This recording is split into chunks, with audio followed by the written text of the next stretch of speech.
श्री स्वामी समर्थ. स्वागत आहे तुमचं पुन्हा एका नवीन व्हिडिओमध्ये. तर मित्रांनो, आपल्यापैकी बरेच जण स्वामी समर्थांचे भक्त आहेत. प्रत्येक जण स्वामी समर्थ महाराजांची अगदी मनापासून सेवा करत असतो. स्वामींची कृपा आणि आशीर्वाद देखील आपल्या भक्तांवर कायम राहतो. तसेच अनेक अडचणींमध्ये देखील हे त्यांच्या पाठीशी उभे राहतात. मित्रांनो, बऱ्याच जणांच्या घरामध्ये शक्यतो करून खूपच जण विटाळ मासिक पाळीचे खूपच काटेकोरपणे पालन करीत असतात. अगदी त्या बायकांना घरात काही करण्याची परवानगी सुद्धा नसते. मासिक पाळीच्या दरम्यान स्त्रियांना घरामध्ये वेगवेगळ्या खोलीमध्ये देखील बसवले जाते. परंतु मित्रांनो, स्वामी समर्थ या विटाळ आणि मासिक पाळीवर काय सांगतात याविषयीच आज आपण बघणार आहोत. स्वामींनी 22 वर्ष अक्कलकोटमध्ये वास्तव केले आहे. त्यांचा अक्कलकोटमध्ये दरबार भरत असत आणि यावेळी अनेक स्वामी भक्त अक्कलकोटमध्ये येत होते. स्वामींचा दरबार भरल्यावर अनेक भक्त माथा ठेवून स्वामींचे दर्शन तसेच स्वामींचा आशीर्वाद घेत असत आणि स्वामी त्यांना आशीर्वाद देत असत.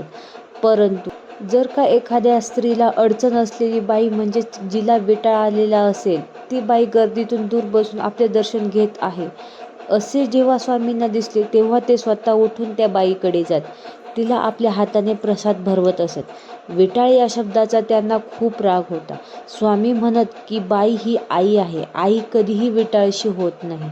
जिने जन्म दिला तिलाच घरातून बाहेर बसवता, असे शब्द स्वामी नेहमी आपल्या भक्तांना बोलत असत. मित्रांनो, स्वामींना या सर्व गोष्टीचा प्रचंड राग होता. या संदर्भातील एक गोष्टच म्हणजे त्या मागील कथा मी आज तुम्हाला सांगणार आहे. तर मित्रांनो, राधा कसबेकर नावाची स्वामींची एक भक्त होती. ती स्वामींची मनोभावे पूजा करत असत. एके दिवशी तिच्या मनामध्ये गुरुचरित्र सप्ताह मांडण्याची तीव्र इच्छा उत्पन्न झाली.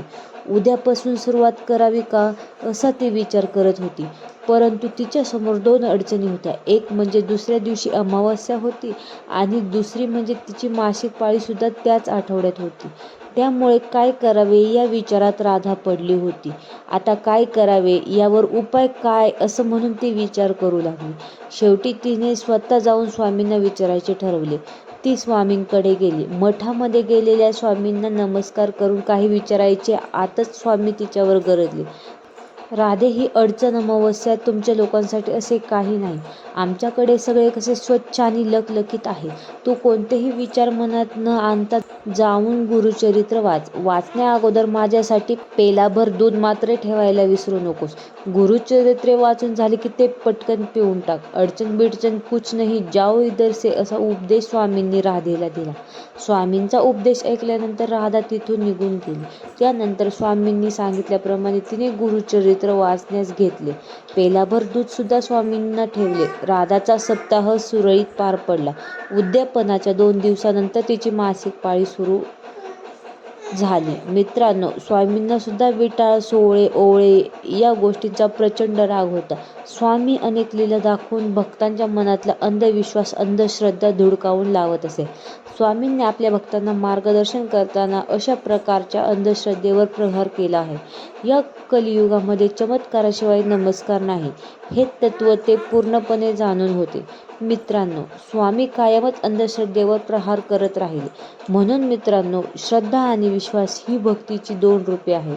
म्हणून आपली श्रद्धा केव्हा आणि कशी अंधश्रद्धेमध्ये बदलते हे आपल्याला सुद्धा लक्षात येत नाही. म्हणूनच म्हणतात, श्रद्धा असावी पण अंधश्रद्धा असू नये.